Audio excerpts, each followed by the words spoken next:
Well, hello and welcome to another episode of The Unlicensed Counselor. My name is Steve Moak. I am the Unlicensed Counselor. As always, so grateful to be here on this beautiful, sunny Scottsdale, Arizona day. Man, it is just that perfect time of year.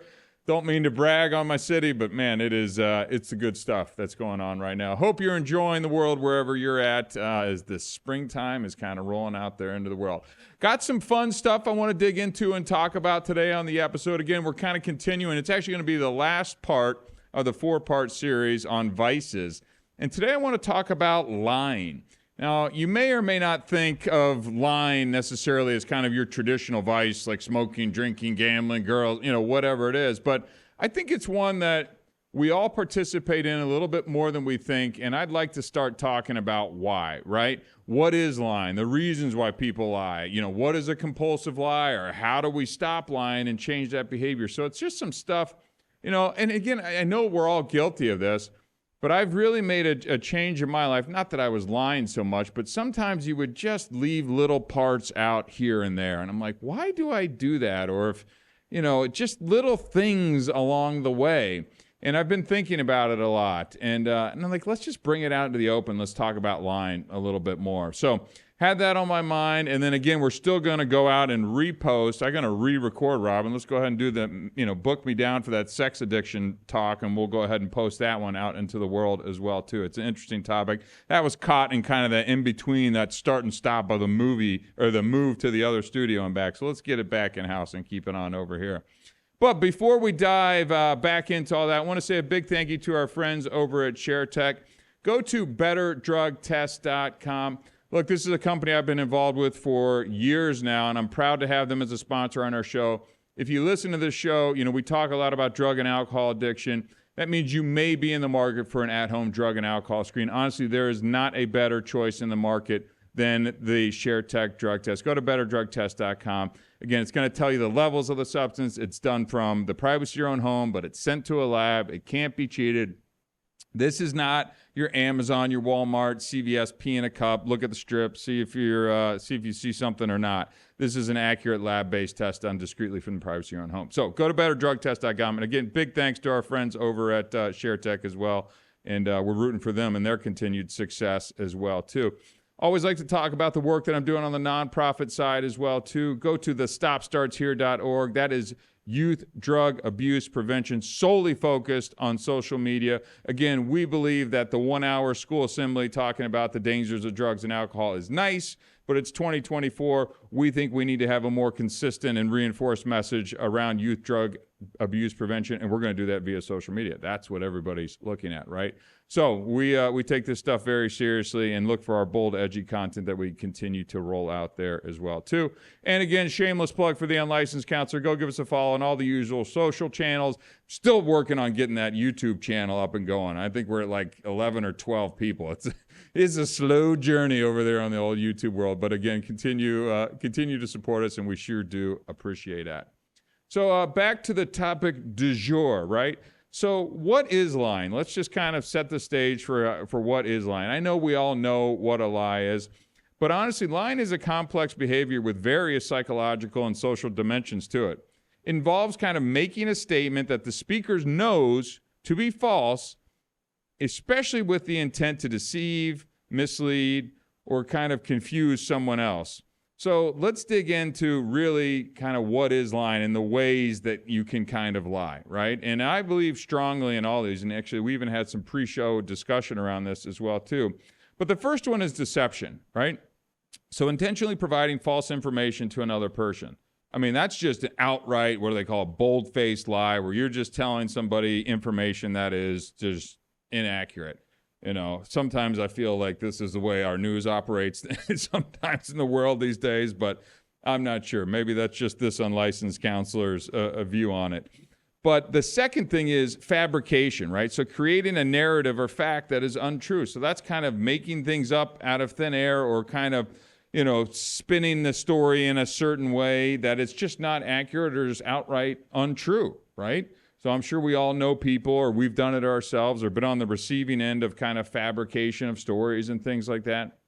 And the next way is exaggeration, right? So enhancing or diminishing a truth to mislead or impress others. So, This is one that I don't know if it's probably, I'm not going to say I've used more because you hate to admit to lying, but if you exaggerate something, or what I found myself doing in certain times where it's like, what's a good example of it? It's like, if I accomplished a feat or a goal and it was, I bench pressed 200 pounds, or maybe I said it was 210 or something like that. It was like weird little things where it's like, why didn't you just be specific and accurate with it versus just kind of nonchalantly maybe over exaggerating it just a little? And I'm sure it's kind of something in the back of my brain that I just, intentionally or unintentionally didn't do.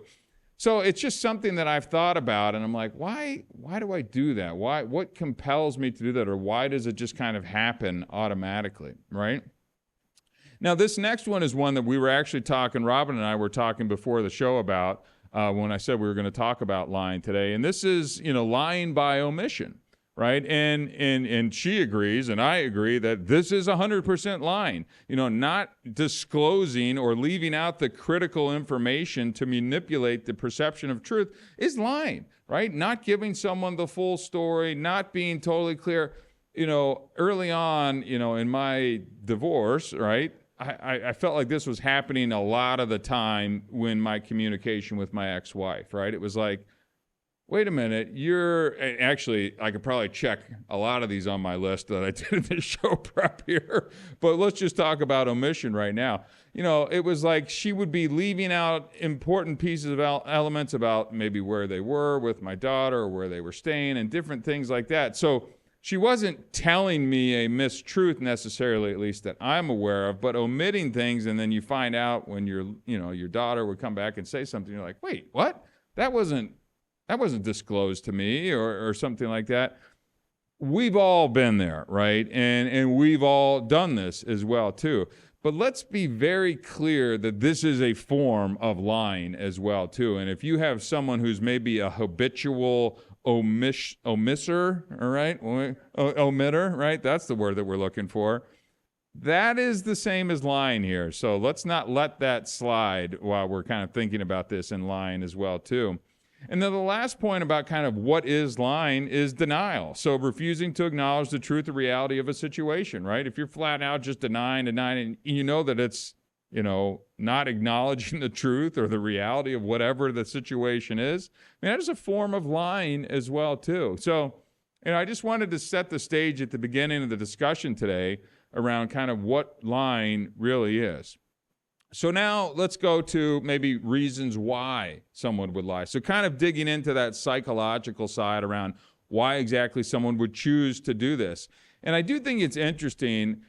I feel like some people choose to intentionally lie, and then some people just kind of casually lie as if it just comes more naturally to them. And I'm going to talk about what a compulsive liar in here is as well too. And I'm not even 100% sure as to why that is, but it is something that I'd really, would be curious to dig into a little bit more, but maybe think about that as you're thinking in your own life, or maybe thinking of someone who has been, known or prone to lying in your own world as well too. But the number one reason why people lie is to avoid punishment, right? So this is probably the most common reason, especially in children, but it also happens to adults, and that's to avoid the repercussions of their actions, right? So you're lying in order not to get caught or get busted, right? So, if you get accused of cheating on your wife or cheating on your husband, you don't want the punishment and shame or divorce and all those other things. You don't want to get found out. So you're just going to lie. No, I didn't. I was on a business trip, or no, I was over at my friend's house, or whatever the excuse. Just outright lie, because you don't want to get the punishment that's going to go along with that, right? So the number two reason I had on my list of why people lie is to gain an advantage, right? So lying to obtain something that might not otherwise be attainable, such as a job, this is a form of lying, right? To get that competitive advantage if you're going and, I'll say there's a difference between kind of bolstering your resume and then outright lying about certain qualifications, or I taught at a university that you did not teach at, or I was a President's Club salesperson for this business and you were not. That is lying, kind of fluffing up a resume some. I know there's maybe a gray line there, but you want to position yourself in the best light humanly possible to get a job, and I'm all for that. But in terms of making up credentials and things like that, look, I went to graduate school for 3.5 years to become, a counselor. I completed all of the coursework. I didn't finish the practicum. I'm not going to hide that I am a licensed counselor or try and tell people that I am a licensed counselor. Look at the screens behind me. It's the unlicensed counselor. I mean, I'm very clear about this. And, could it be easy to kind of say, yeah, I went to graduate school and completed all the coursework, right? And just didn't follow through with the last couple parts. But no, I'm really trying to practice kind of the rigorous honesty in my life. And it's challenging, and it's more challenging not in like conversations that you have with people on a day-to-day basis, but on maybe you're doing a return on Amazon or something that you didn't really like, and it's easy to kind of fudge some of those things. Like there are some little ways around kind of being honest and having that integrity that comes within yourself. And, when no one's looking or no one could really know that you weren't kind of, I think about returns on Amazon time or kind of stretching the truth or sometimes like that. I've known that people have done that in the past as well, too. So I don't know, just, examples. And I'm thinking about little ways in line and how we can kind of start to live a little more rigorously honest as we go through this. So the third reason that I have is reasons why people lie is to protect others, right? So to spare someone else's feelings, to prevent them from harm, this could be kind of the white lie, right? The little white lie. So you're trying to lie to maybe not hurt somebody's feelings or, little things like that. I understand why and how this happens, and I'm not condoning it, but if this, maybe there's some examples or instances where this little white lie maybe is the right course of action. But my fear in that, and when used sparingly, right? But my fear in that is that it kind of creates a pattern of behavior or thinking that it's okay.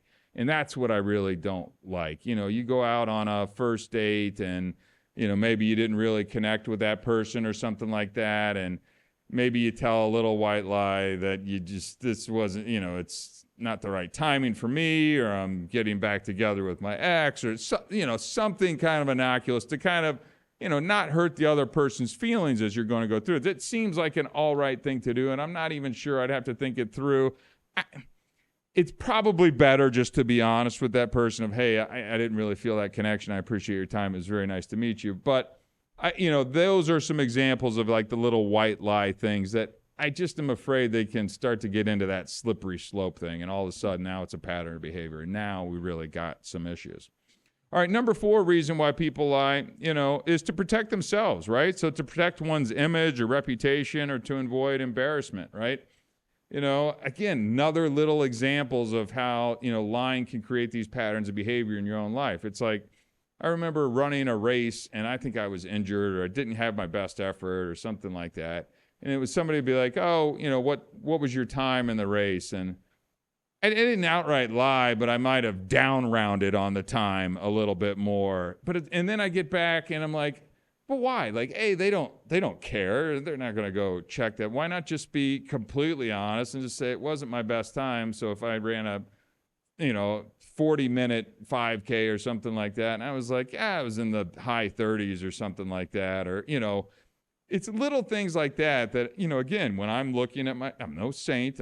I've done these things in the past as well too. It's like, why didn't we just say what it really was and just be 100% honest versus just kind of fudge it and edge it a little bit? It's like, why? No, just come clean. And I really believe in just that continued, because we're tested constantly.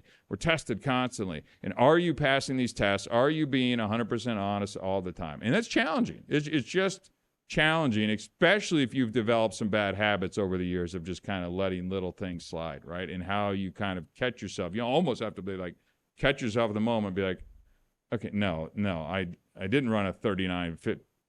I ran a 43:02. Or, I'm just using, dumb examples to kind of highlight the point.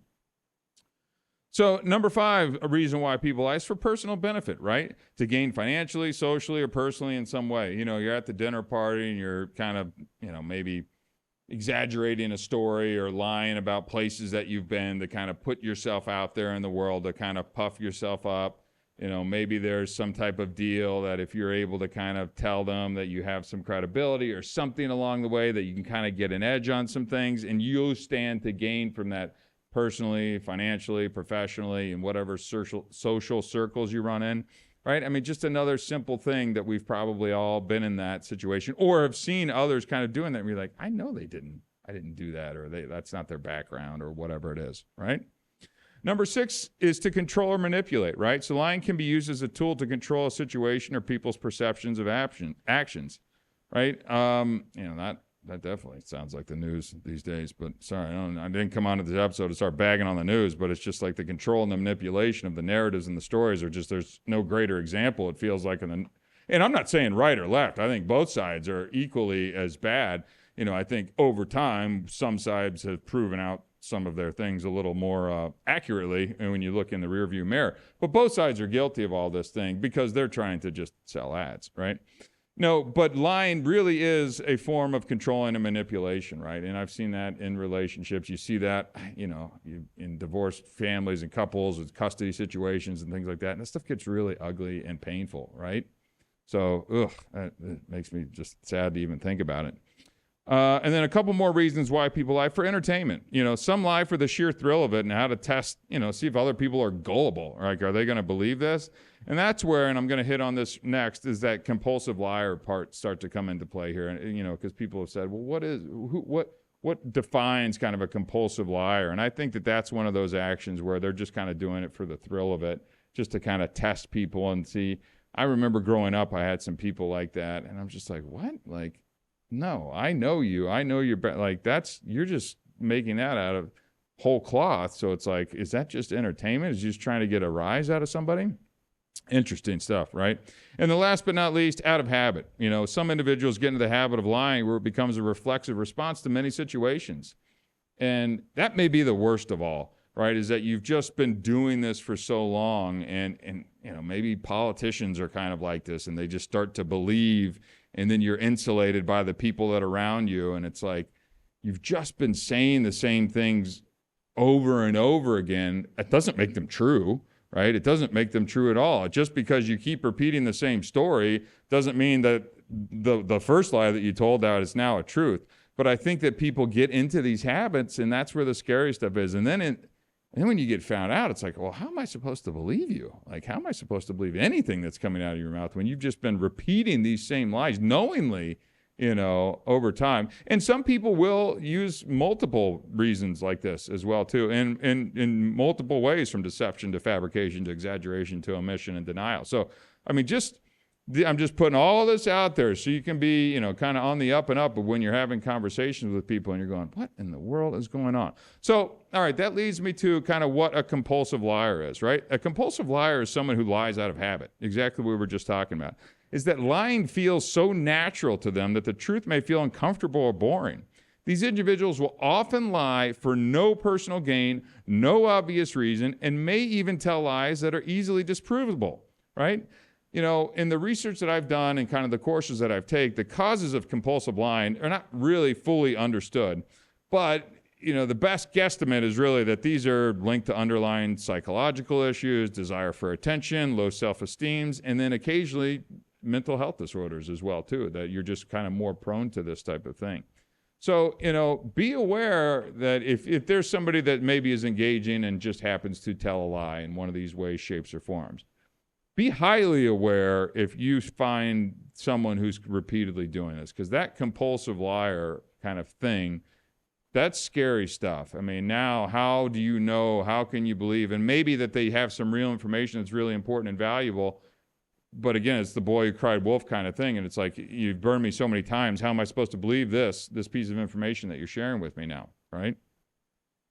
Still keeps reminding me of the news, right? I don't know why this came top of mind today. Lying and news just seemed to go, top of my head today, Robin. I didn't come here. That wasn't even on my show notes, all right? Okay, we've talked about lying. We've talked about how you do it, the reasons why how do you stop it? How do you change this behavior? Maybe you've been lying for some time. Maybe nobody even knows. Great. Now let's say, all right, I want to start to become rigorously honest, or at least more honest in my life. I want to have more integrity. I want to have better character.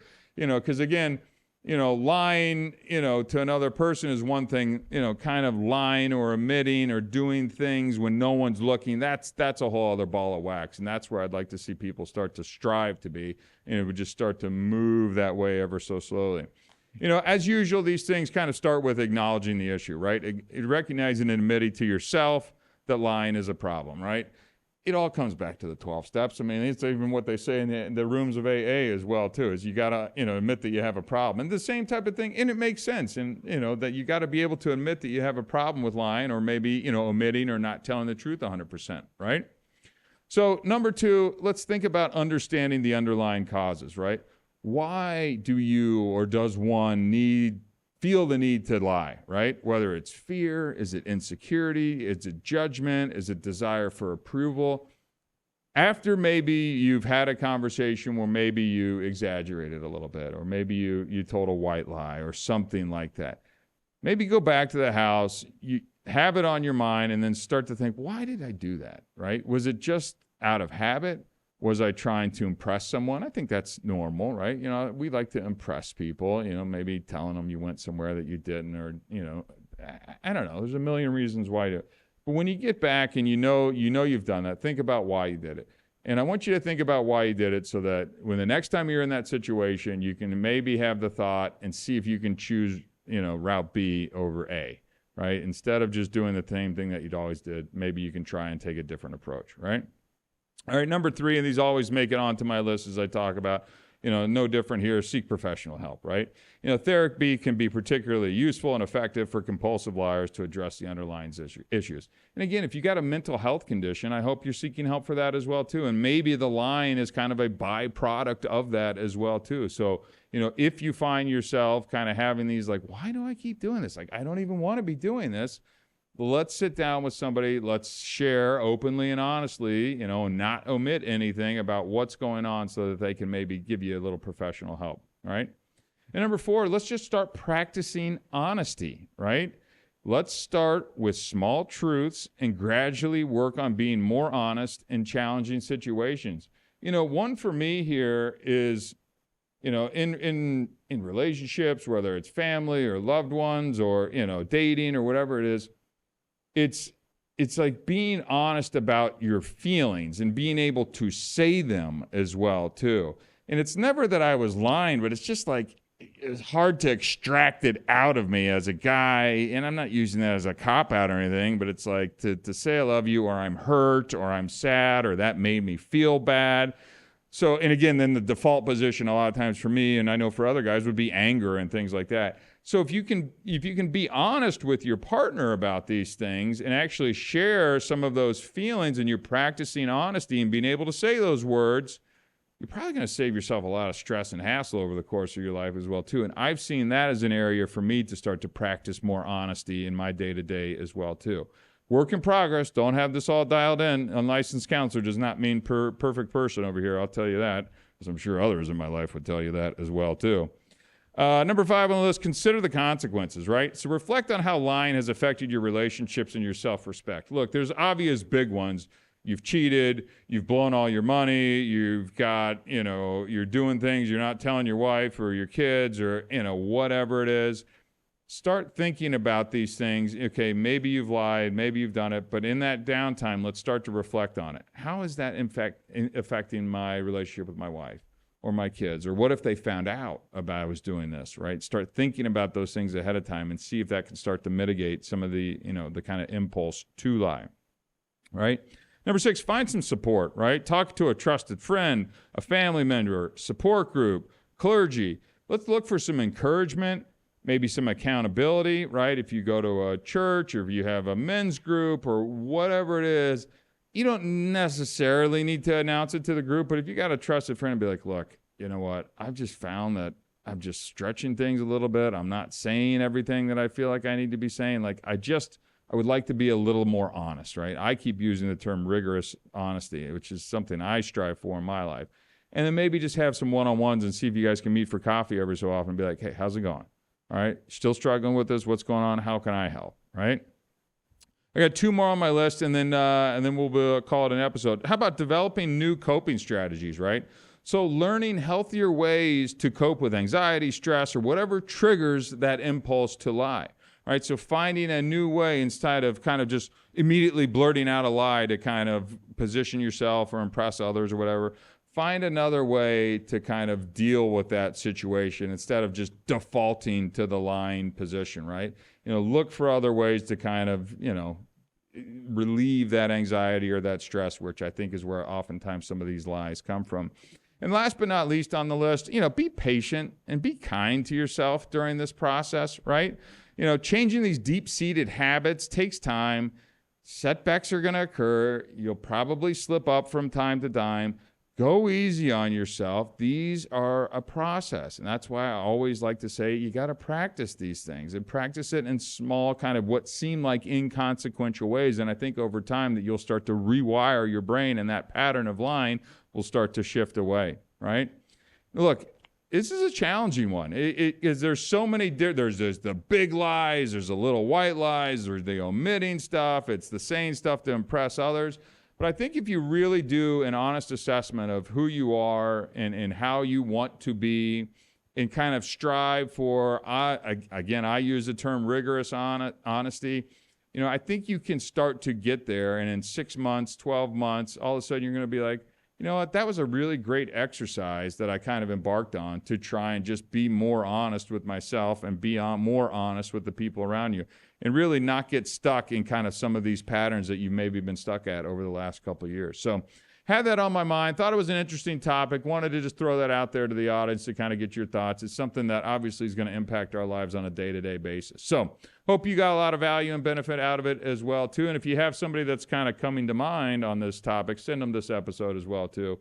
And I'd love to hear their thoughts on it as well. My name is Steve Moak. I am the Unlicensed Counselor. Until next time, thank you very much.